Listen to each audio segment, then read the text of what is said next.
Hi guys, and welcome back to my channel. So today I'm doing a recipe that I got from another YouTuber called, her name is Kat, or Catherine Michelle is her YouTube channel. So it basically is a 3-ingredient dip.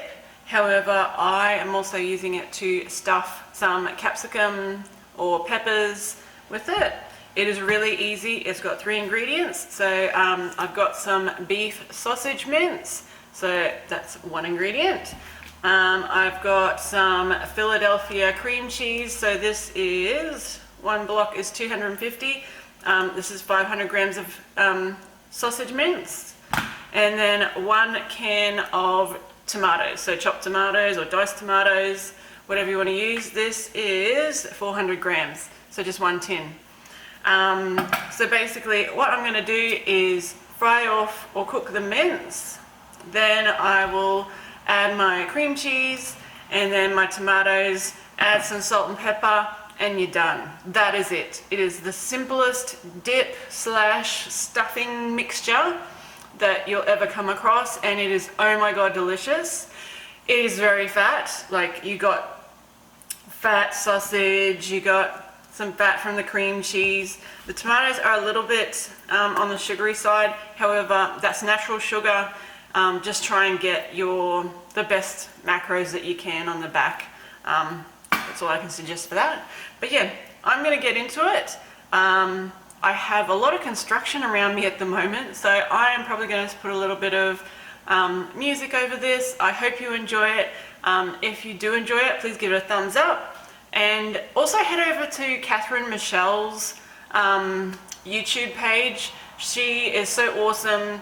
She's over in, I'm not exactly sure, I think it's like Mississippi or Texas, that kind of way over in America. I'm from Australia. I'm not sure of the geography over there. But yeah, she is so cute. Love watching her channel. If she watches this, hey Catherine, hey Kat. But yeah, head over to her page. She does a lot of keto stuff as well. I dabble in it. But yeah, let's get into it. And if you haven't already, please hit that subscribe button. I'd love to have you join my channel. I try to post something once a week. I'm going pretty well at the moment. And that's my cue from that sound, is to, let's get into video.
Okay guys, so now that I've made the filling, basically you could have that as a dip. That's how Kat had hers. So have it as a dip, use pork crackling, that's what I use, and it was delicious. So you could have it like that. However, I'm going to take it to the next step, and I'm going to stuff these capsicums with the mixture, and then when I'm ready to eat them, I just put a little bit of cheese on top and stuff them, put them in the oven and bake them. I can't remember how long I put them in there. I think it was about 10-15 minutes until the outside of the capsicum gets to your cooked level of cookedness. But yeah, about 10-15 minutes in the oven, and you've got a stuffed capsicum that tastes delicious. I probably would pair it with a salad just because it is really rich, and I know that I only had half of a capsicum when I ate it, but I'm sure 1 whole capsicum would do 1 meal. So I'm going to stuff these capsicums, and I'm going to cook off 1 of them because I'm going to eat them today. So let's get going.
Okay guys, so now I have stuffed my capsicum or pepper. You can stuff whatever you want. You can stuff zucchini, anything. But basically I've stuffed my capsicum with my stuffing. I've added some cheese on top, and this would be if I want to either, I'm not sure, I haven't frozen these before, but usually I'll just put these in the fridge, and then when I want to have them, I will grab them out and put them in the oven at about 180 for about 10 to 15 minutes, and just keep an eye on it. Depending on the size of it, it might take longer or less. But yeah, so I'm going to put one of these in the oven now, and that's going to be my lunch. But yeah, that's it. I do have some leftover mixture, which will be a nice dip later. Really good with pork crackling. That's what I had it with last time. So I hope you enjoyed this video. These little stuffed capsicums are delicious. I implore you to try it, or even just try the mixture. It is so easy to make. You're just cooking off the mince, adding the cream cheese, adding the tomato, mixing it all together, and then either eat it straight up or stuff it in whatever you want, because it'll taste delicious, I promise you. So if you like this video, please give it a thumbs up. If you have any recipes or keto YouTubers that you'd like me to check out, please put them down below. I love to hear your recipes and people that you watch. So yeah, and head on over to Catherine Michelle. She is so cool. Love watching her videos. She's so effervescent. Hopefully I said that right with these braces. So thank you for watching my video, and I will see you in the comments. Bye.